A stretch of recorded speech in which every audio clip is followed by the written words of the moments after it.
Hello and welcome back to the channel. The manhwa we are going to recap today is about a concubine who possessed the magical kitchen utensils. So let's begin with our recap. At the Northern Yan royal palace, the envoy of Southern Yan stated that their princess had only been there for less than a day and had already suffered great humiliation. The Southern Yan came here in the spirit of friendship between their two countries. Therefore, he dared to ask His Majesty how this could happen on his watch. Princess Lan, who was crying nonstop, was accompanying the envoy of Southern Yan as she stood next to him. In the event that the emperor was unable to provide a response that was satisfactory, the envoy stated that Southern Yan would resort to war with Northern Yan in order to rid themselves of the shame that the princess had to endure. Xuanshi, the emperor of Northern Yan, witnessed all of this firsthand, and his mother, the Dowager Empress of Northern Yan, expressed her opinion that the empress had acted foolishly and caused concubine Land to endure a great deal of suffering. Regarding this matter, she would rule with justice, and she inquired about her son's opinion on the matter. The Northern Yan princess, Fangirl, who was responsible for all of this drama, was questioned by the emperor. He inquired as to if she had any idea what she had done wrong.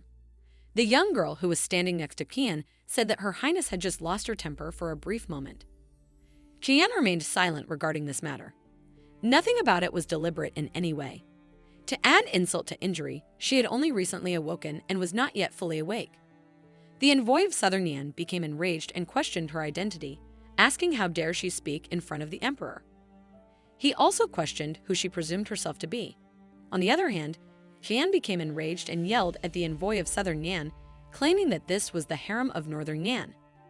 In his capacity as an envoy of Southern Yan, what motivated him to believe that he could interrupt this conversation? According to her, their princess had entered the harem of Northern Yan, and she stated that the matter of the harem was a matter that concerned the family. Therefore, if he wanted to discuss matters pertaining to the nation, he would have to first bring the princess back to Southern Yan and then send a messenger to negotiate peace. Otherwise, he would have to remain silent. This was a question that the envoy of Southern Yan was unable to answer. Additionally, the emperor was taken aback and pondered the circumstances that led to the haughty empress becoming so forceful and assertive. Since the moment she entered the harem of Northern Yan, concubine Lan stated that she had been a part of Northern Yan ever since she had entered the harem. She explained that all she wanted was justice, and she inquired as to if the empress could do whatever she pleased within the harem. She went on to say that, to the best of her knowledge, the empress had been carrying out terrorizing acts within the harem, but that many people were afraid to speak the truth about it. She would not back down from her stance of standing up for justice for the concubines today, even if it meant that she would be punished for her actions. The Empress Dowager admonished the princess to stand up and informed her that she was in the wrong and that she would bring her the justice that she should to have received. On the other hand, concubine Lan was not as naive as she appeared to be. She was under the impression that everything was going according to her plan. In addition to being known for her superior and haughty demeanor, Qian was known to bully other concubines. Exactly as was to be expected, she provoked Qian with a simple trick, and then proceeded to punch her in the chest while they were fighting. In spite of the fact that she had no idea why Qian was still alive, everything was proceeding in accordance with her plan. Without much delay, she would be able to bring her down from her lofty position. From the beginning, this was the plan. With the skills she possessed in martial arts, Qian should have passed away right away. Qian was told by the Empress Dowager that she had hit people, that she did not feel any remorse for her actions, and that she pretended as if nothing had occurred. Inquiring about the significance of the royal law to her, she asked her. Her command was that she should immediately apologize to the princess, or else she would be sent to the cold palace for a month, where she would be forced to reflect on what she had done. There was no response from the emperor, and Qian consented to offer an apology. The envoy informed her that in order to comply with the traditions of Southern Yan, she is required to kneel 3 times and hit her head on the ground 9 times. However, rather than kneeling down, Qian slapped concubine Lan so forcefully that she fell to the ground underneath him. According to Qian, it did not make a difference whether she hit her once or 100 times because she had already defeated her. Everyone was taken aback by Qian's actions, which included slapping the concubine. Her statement was that she would have to wait until her next life if the concubine wanted her to apologize for her actions. She gave the young girl, Zisu, the order to follow her, and when she inquired about where they were going, Qian responded that they were going to the cold palace. Qian arrives at the cold palace along with Zizu. The cold palace is, as its name suggests, a place that is consistently cold and humid. Zizu inquires of Qian, who is now an empress, how she is able to live in such a manner. Qian is under the impression that Zizu is unaware of the demise of the empress, which occurred as a result of Princess Lan punching her in the chest. On the other hand, she responds that it is fine and that she finds it to be somewhat pleasant. As of right now, she is the most wanted murderer in the entire world, and her name is Silver Fox. She is a soul from the modern age. The skills of assassination, camouflage, tracing, and skating are among her most remarkable abilities. When she was involved in a terrible plane crash, she believed that her life was coming to an end. However, she was taken aback when she regained consciousness and discovered that she was traveling through time and space, and she found herself entering the body of Fang Quan, the Emperor of Northern Yan. To her good fortune, she was able to retrieve her memories, which allowed her to successfully navigate the situation. Zisu, in the meantime, is very concerned about her empress, and she inquires of Plan as to the reason why she does not beg the emperor for forgiveness.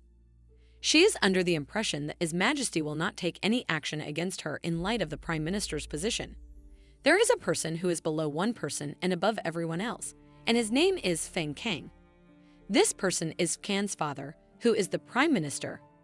As a result of her history, the Empress is in a position to exercise authority over the harem and ultimately brought an end to herself. However, Qian is no longer required to rely on him. Zisu is informed by her that this location is excellent, as it is spacious and clean, and it is a house that is both simple and luxurious. She expresses her hunger by requesting that Zisu bring her some noodles. On the other hand, Zisu comes back holding her face and not having any noodles. It appears as though she has been slapped by someone. Qian becomes enraged and inquires of Zisu who struck her. Qian is informed by Zizu that it was servant Lai who was present in the royal kitchen. On her way there, she requested a bowl of noodles, but servant Lai informed her that the Empress is only entitled to leftovers because she is currently residing in the cold palace. She then proceeded to slap Zisu when she attempted to defend Qian. Qian becomes enraged and declares that this is unbelievable, claiming that she is only deserving of leftovers. In order to get to the royal kitchen, she asks Zisu to come with her. Despite the fact that Qian believes she is able to tolerate living in the cold palace, she is unable to tolerate being starved to death in the royal kitchen. A lady inquires to servant Li about the manner in which she could strike the Empress's servant. She is the type of person who will fight for what she believes in, and she believes that the Empress will not let it go. Servant Lai, however, asks what is it that she is afraid of. It has been decided to make the Empress go to the cold palace. How could she possibly be afraid of a woman who was in the cold palace, considering that the other servant has nursed the emperor when he was a baby and that she is also the choice of the Empress Dowager? The other servant asserts that this is the case. It is impossible for the Empress Dowager to function without her, especially considering how much she adores her hibiscus cake. Lai responds by saying that the Empress Dowager has not been pleased with the Empress for a considerable amount of time. But because of the Prime Minister, she was unable to pick on her, and she did this for the Empress Dowager. In an abrupt manner, Qian walks into the kitchen and inquires of Lai if she is the one who struck her servant. The Empress is not afraid of Lai, and she admits that she is the one who broke the law.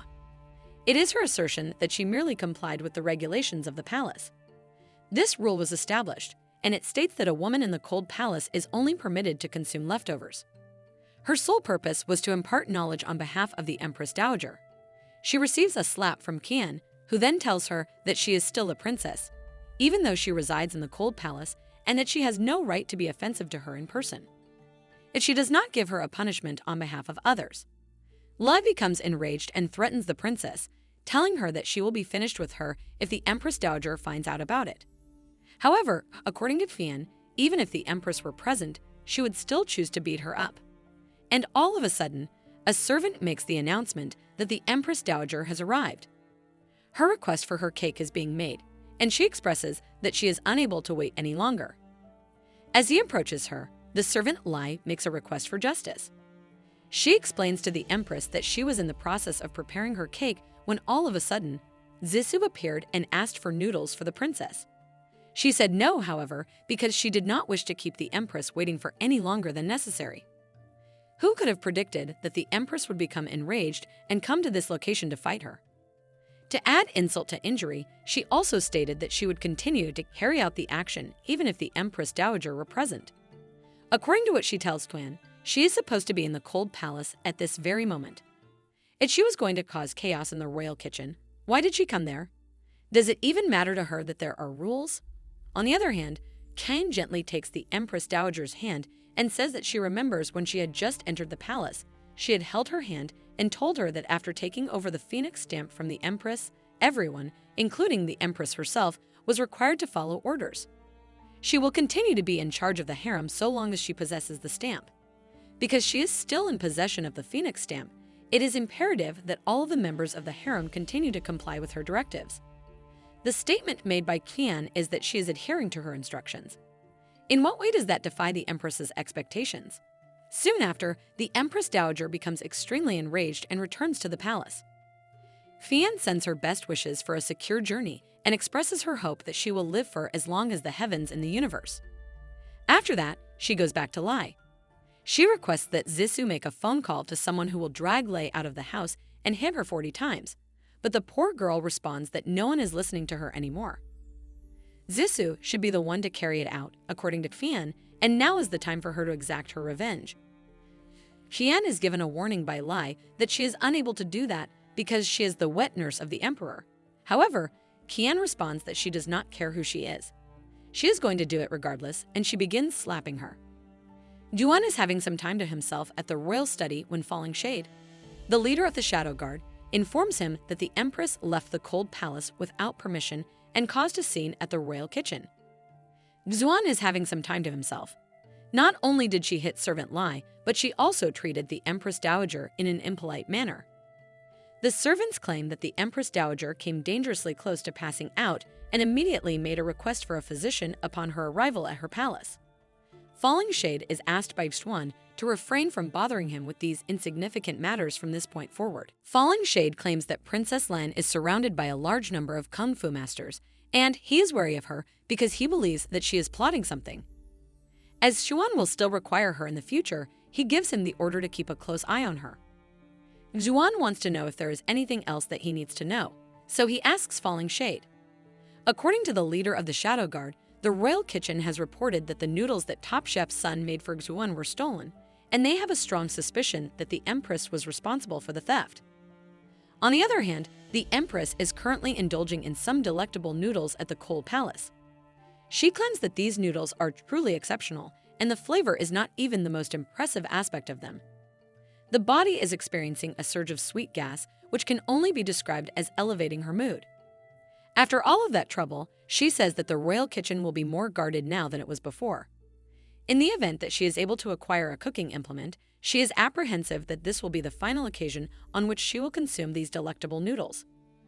As a result of the sudden appearance of a pot falling from the sky, Qian is taken aback and wonders where it originated. She is unable to determine the material that the pot is made of. It appears to have dragon patterns blooming, and it is very lovely for its appearance. In spite of the fact that it appears to be quite valuable, she is unsure whether the patterns on the outside are hieroglyphs or a map. Suddenly, a cat emerges from the pot and declares that it is wonderful that she is aware of those things that are good.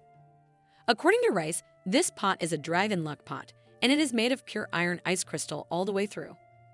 According to Rice, he also sealed the pot with an ancient matrix and added a small Reiki stone that is purple in color. Qian is amused by the fact that she has experienced a cat fight,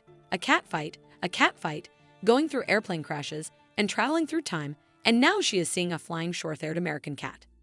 This is the most calm she has ever been. On the other hand, Rice asserts that it possesses sufficient power to wipe out the entire world. His royal kitchenware is without a doubt the best he has ever created. The fur of Rice is so smooth and pleasant to the touch, and Qian thinks Rice is very adorable. However, she asks Rice to calm down and get ready for a business conversation because they have not yet introduced themselves to one another. Upon his sudden appearance, Qian inquires as to the reason he presented her with this treasure pot. It is not the case that she believes he came to her simply to be cute and give her this pot for free. Rice is questioned about what he desires. According to Rice, it is so refreshing to talk with intelligent people. To tell you the truth, His name is Rice, and he survives by consuming a variety of Reiki-specific foods. He inquires as to if she is familiar with the concept of Reiki. Chan is finally able to learn about Reiki after she has had the opportunity to explore her memories. According to this recollection, the Lingyan continent, which is the location of northern Nan, is a place where force is the most important thing. Strong people will respect you because of your strength. The term Reiki refers to a unique form of power unique to this world. Fights are fought with the help of this power. A Reiki master and a Reiki psychic master are the two categories of fighters present in the world. In the same way that powerful Reiki masters have the ability to split mountains in half and submerge them in the ocean, powerful psychic masters have the ability to destroy entire nations and destroy cities. However, the Reiki chef is even more powerful than they are due to the fact that the Reiki chef has the ability to call forth falling shades.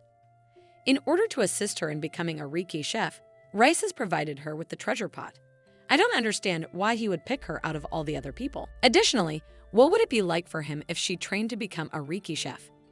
The idea that something is too good to be true is not something that Can believes in. Nevertheless, Rice asserts that she is not required to conceal anything from him.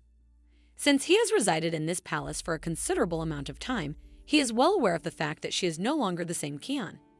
It does not matter who she is because the soul that is now inhabiting this body is a different one. What he requires is this one-of-a-kind spirit. Finally, after years of waiting, he has been rewarded with the discovery of a genius such as she is. As far as Rice is concerned, he will not give her anything, either for free or by coercion. Once he has assisted her in becoming a powerful Reiki chef, he will receive 50% of the Reiki that is produced by the dishes that she prepares. Rice will be responsible for providing the technology and equipment, while Fmain will be responsible for providing the materials and labor. This is not a terrible deal at all. Consequently, on the very first day of Fox's arrival in Lingyan, she has discovered that her life's purpose is to become a Reiki professional chef. In that case, according to Qian, the bowl of noodles that she just consumed is, in fact, Reiki food that was prepared by a Reiki chef. The statement is confirmed by Rice, who also mentions that he is considered to be one of the most skilled Reiki chefs in northern Nan. In most cases, only the emperor is permitted to sample his food. Afterwards, Chan is curious and asks if the Reiki is the cause of the wonderful feeling that she experienced. Rice mentioned that she now possesses his pot, and that preparing that kind of Reiki food is going to be a piece of cake for her. He then recalls that it is not sufficient to simply possess the pot, and as a result, he presents her with the transformation spoon, which is the royal kitchenware that corresponds to the pot. According to Qian, the lower portion of the transformation spoon has a very peculiar appearance, as it is characterized by vertical lines that are similar to tick marks. She is informed by Rice that the spoon is a transformation spoon, and she is instructed to turn the handle of the spoon in order to transform it. In the process of Qian turning the handle of the spoon, it transforms into a lifter, but it does not change any further. Rice clarifies that it is not as straightforward as it may appear and that it is not comparable to any other royal kitchenware. She is unable to make use of it in the manner that she desires. In order for her to bring about additional transformations, she needs to become more powerful. With the strength she possesses at the moment, she can only bring about changes of level 1. She suddenly has the sensation that she is back in school, according to Fan. However, Rice says that he will cast the data into Qian's brain for the sole purpose of convenience.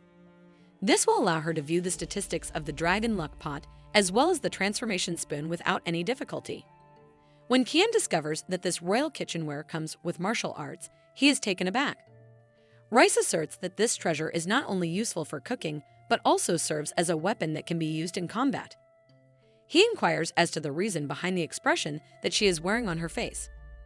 After taking a closer look at the kitchenware, Qian comes to the conclusion that she could certainly use it to fight because it appears to be quite sharp. Suddenly, an assassin attacks Qian with a sword. However, Qian's sixth sense has already brought her attention to the situation, and she manages to escape. After Qian leaps out of the window, the assassin follows her out of the building. When Rice notices that Qian is no longer running, he launches an assault on her. However, Qian manages to escape once more. She attacks the assassin, uses her transformation spoon to attack him, and then places it on his neck, coming dangerously close to cutting his throat. He should tell her who sent him because, according to Qian, she has provided him with the one and only opportunity. It is possible that she will be able to save his miserable life if he tells the truth. When the assassin is taken aback, he asks himself, what exactly is going on? The Empress is not supposed to know martial arts. The question is, why does she feel like a killer more than I do?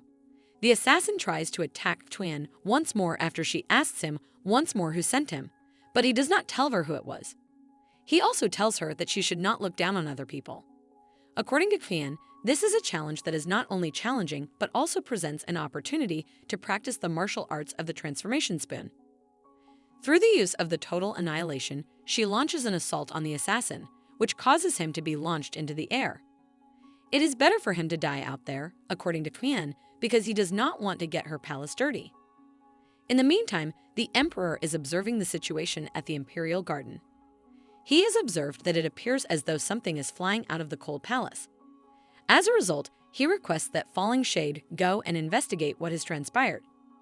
Despite the fact that the emperor has stated that Kan may be locked up, she continues to be extremely harsh with him. He has a strong desire to find out what she is going to do next. Although Kan believes that martial arts are extremely powerful, he also acknowledges that they are quite taxing on the body. She appears to be unable to use it an excessive amount of times just yet. Not only does it appear that she needs to use this move with greater caution, but it also appears that she needs to exercise more. The Empress's capabilities have been severely constrained as a result of her frail body. Rice, on the other hand, is not very pleased and asks Kan to refrain from hitting people with his spoon. In the event that she makes it dirty and hits the Reiki pot on her head, how could she possibly cook? According to Kan, that was a situation that required immediate attention, and he was the one who informed her that she could use it to fight. Kan suddenly experiences a great deal of exhaustion and explains that she has just used the ability and used up all of the Reiki energy, which has left her feeling a great deal of emptiness on the inside. At this moment, she informs Rice that she is going to sleep and requests that he not bother her. How is it that he is able to force a feeble woman like her to perform such strenuous physical labor? It is necessary for him to locate someone who can repair the window for her, and if Zizou had been aware that an assassin was present, she would have already begun streaming with tears. Rice expresses his frustration and claims that he has never seen a woman who is so weak as she is.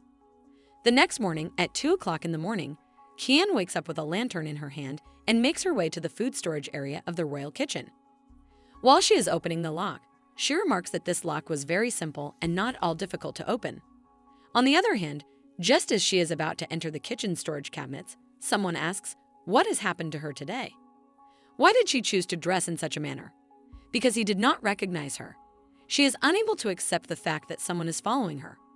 She is unable to comprehend the time at which he arrived and the reason why she did not notice him. But fortunately, it was Rice. He inquired of Kan the reason for her extreme caution and inquired as to if she was present to bring him some food to cook. On the other hand, Kan found that to be extremely annoying, and she informed him that he had scared her to death because she was not there for the purpose of having fun. She compelled Rice to shut the door behind her. Rice inquired of Kan the reason behind her choice to dress up as a servant. According to Kan, she was supposed to remain in the cold palace because she was supposed to reflect on what had occurred. Because she was unable to simply leave the palace in a waltz, she was required to disguise whom she was. Due to the fact that she was unable to effectively conceal her identity, she simply changed her clothes in the hopes that no one would recognize her as the Empress. However, given that Rice had recognized her, it did not appear to be successful. Nevertheless, Kan took a look at the shiny components that were displayed on the shelf and inquired of Rice if these were the alleged Reiki components. Rice stated that she was able to see the Reiki color, which was the magic that she could only find in the material that was being used for the Reiki process. Kan expressed her joy at having discovered some rice by pointing to a pot that appeared to be almost glowing to the naked eye. According to Rice, only those who were practitioners could see it. It was the first time that Kan had ever seen green rice, and she was quite astonished by its appearance. The rice was so green that it was almost blue in color. While she was gathering the rice, eggs, and seasoning, she had the idea that they should make use of the royal kitchen because there was no one present to use the stove. During the morning, they moved away from the food storage and headed in the direction of the royal kitchen. The first cooking class that Rice was going to take was going to be about egg fried rice. Since they were now in possession of the material, they were able to begin with the first class. He asked Kan if she would be willing to assist him, but Kian did not appear to be very enthusiastic about the idea. On the table, Rice pulled out a massive book of egg-fried rice. The skills were not read by Kian because they did not have enough time. Rice slammed the book onto Kian's head, and almost instantly, she was transported into the pages of the book. She was surprised to find out that she was able to cook egg-fried rice and stated that she had no idea that there were so many technical aspects involved in making egg-fried rice.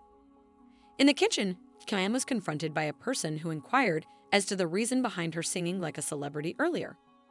He inquired of Kian if she was an angel from heaven. It was a mystery to Kian as to why there was a young boy present. Kian was asked by the young boy how she managed to accomplish that, and he remarked that it was very impressive.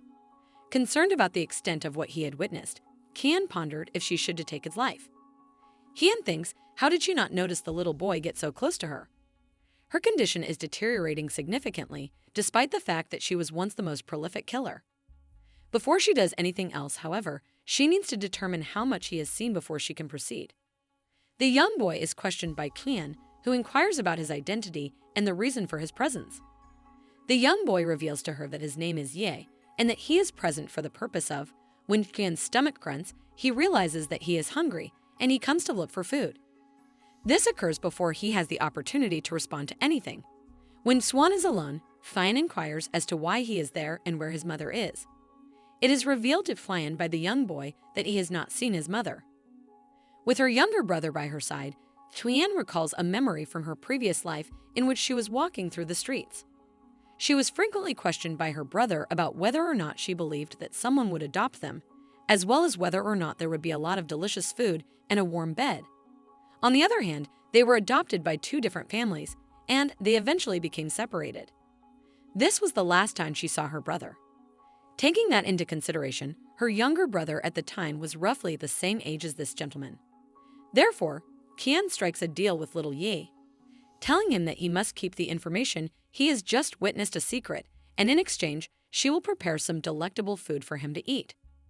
Yi becomes ecstatic and makes a solemn vow to conceal this information. In addition, Chan is thrilled that they will finally be able to prepare their Riki dish. Although she is overjoyed, she asks the young boy if he would like to eat fried rice. However, the young boy responds that he has never eaten fried rice before, which makes him very excited about the opportunity. The Riki classes that Rice has been taking continue. Because of the various qualities that they possess, the Riki materials can be categorized into one of 9 levels while they are performing the rice cooking process. There is a distinct color associated with each level. The colors are as follows: red, orange, yellow, green, blue, purple, light gold, and gold, with gold being the highest level. Although the Riki material is of the same level, there are some subtle differences between them, which can be identified by the degree of color saturation. As an illustration, the rice, for instance, has a very light green color, which indicates that it is a high level 4, which is very close to being a level 5. The cooking time for such high-quality Riki material in his pot will be significantly reduced. This can also release all of the Riki that is contained within the rice, and the fried rice will be ready in no time at all. The rice is prepared and ready to be served, which means that the first step has been completed. Next, Kian takes an egg in his hand, and this is the part that really gets the show going. In the Riki pot, she cracks some eggs while raising the temperature of the oil. She begins to fry the eggs, and when the eggs are almost done, she adds the rice to start the cooking process. There are 2 dishes of egg-fried rice that are ready to be served after she continues to stir the rice until all of the rice is stained with the egg. After that, she adds some seasoning into the rice. Rice is impressed and tells Chan that he did a good job considering that he is just starting out. Moreover, Yi asserts that Kian's culinary abilities are so incredible that it is hard to believe. Kian advises him to consume his food while it is still hot. As Kian takes her first bite, she comes to the realization that she is experiencing the same sensation that she did when she was eating the noodles. She is able to sense the Riki entering her body, and in comparison to the previous experience, it is more intense, hotter, and more vivid this time around. First and foremost, this is absolutely mouth-watering. In addition, Yi enjoys the rice, and he claims that he has never before consumed anything that is comparable to this. It is Kian who requests that he slow down because there is more for him. While this is going on, someone in the bedroom of the emperor reports that something has happened and the crown prince is missing. Suddenly, A screen appeared in front of Tuan, saying that she had used up her skills for today, so she must come back tomorrow. Rice inquired as to whether or not Kian had made her brain broadcast. It was revealed to her that she could only prepare 10 dishes in a single day, and that each dish was sufficient for a single individual. Rice explained that she would injure herself if she exercised beyond her limit, and the same line of reasoning applied to the cook emperor as well. Because of this, she was only able to prepare 10 dishes per day, and not any more than that. It was Ye who reported that he was feeling hot. Kian expressed that she had the same sentiments and pondered whether or not it was the fried rice. Rice, on the other hand, informed them that they had just consumed 5 dishes that contained Reiki, and that the body heat indicated that their bodies were absorbing the Reiki. During the time that she was frying, he also mentioned that he had absorbed his share of the Reiki through the kitchenware. According to Fuan, her body was feeling 100 times better now, and she was brimming with power. Nevertheless, Yi became aware of this and inquired of Tuan who she was conversing with and whether or not there was another individual present. Fan made an attempt to justify her actions by stating that she had gotten ahead of herself because she was so enamored with the quality of the dishes that she had prepared. After Rice informed her that she could communicate with him through her mind, Chian inquired of Rice in her mind whether or not he was able to hear her. The noodles did not cause her to have such a reaction when she consumed them.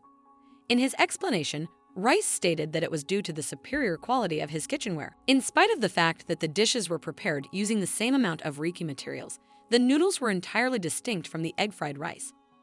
What astonished Qian was the fact that he was able to actually hear what she was thinking.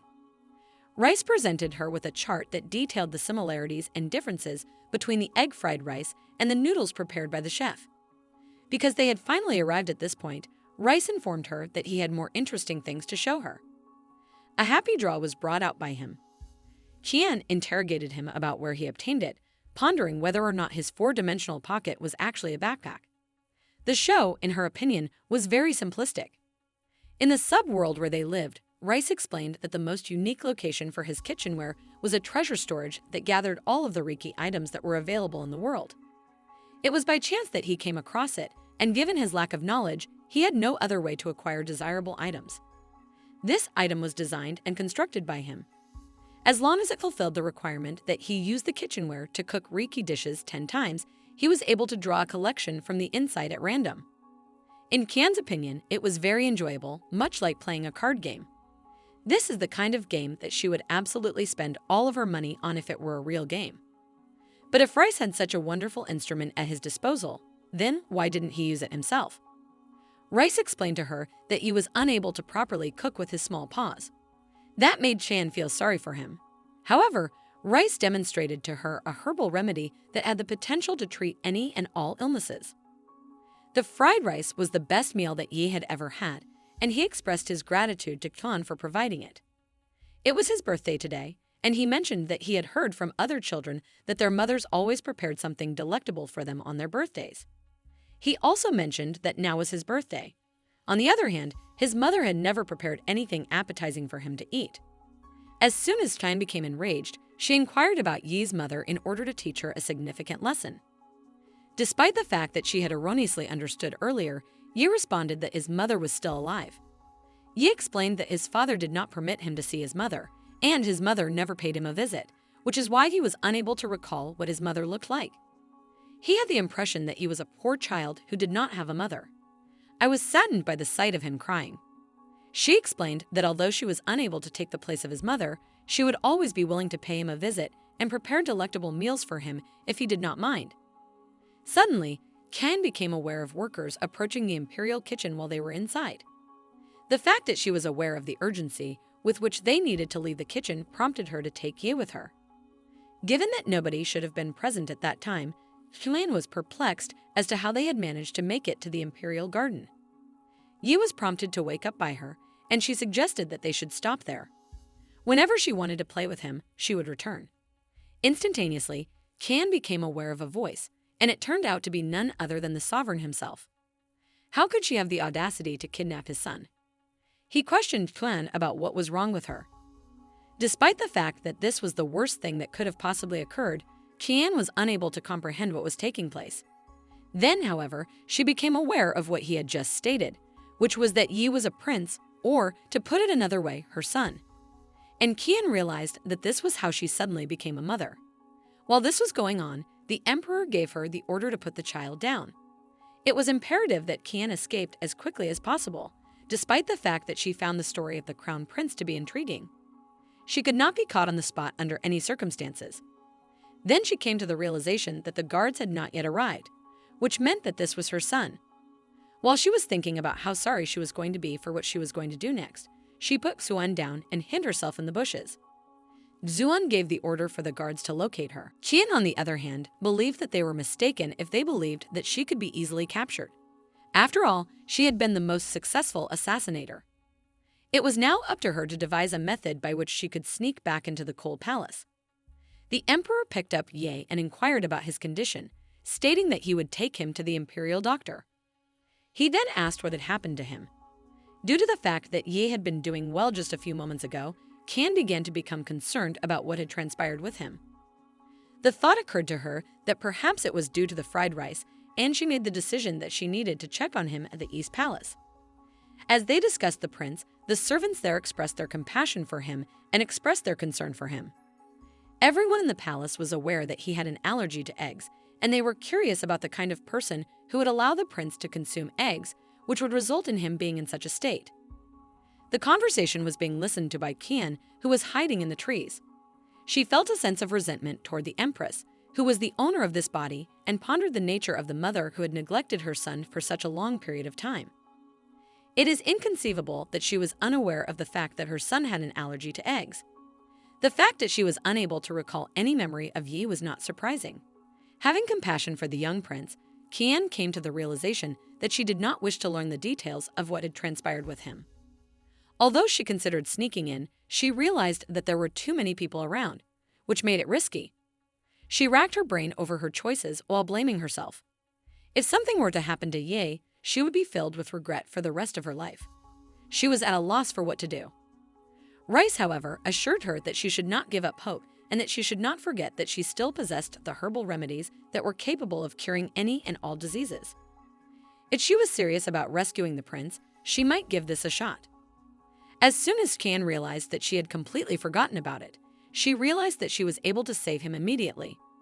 She came to the conclusion that she could not wait any longer and made an attempt to come inside the palace of the crown prince.